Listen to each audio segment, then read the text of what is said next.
Delivery हमेशा normal होगी। मुहतरम शेखुल वज़ाइफ, अस्सलामु अलैकुम। मेरी अहलिया की डिलीवरी थी। डॉक्टर ने ऑपरेशन का बताया। ऑपरेशन का सुनकर घर वाले बहुत परेशान थे।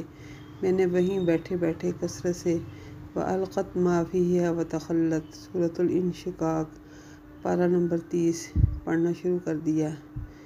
कुछ देर बाद डॉक्टरों ने आकर कहा कि आप परेशान मत हो, डिलीवरी नॉर्मल हो गई है, ऑपरेशन की ज़रूरत नहीं।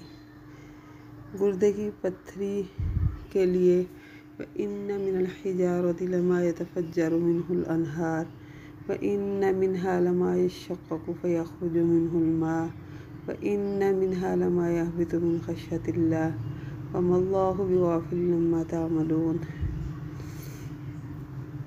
सूरह बकरा की आयत नंबर 74 को गुर्दे और पित्ते की पत्थरी दूर करने के लिए 41 बार पढ़कर पानी पर दम कर इस वक्त तक पिलाएं जब तक मसला हल न हो।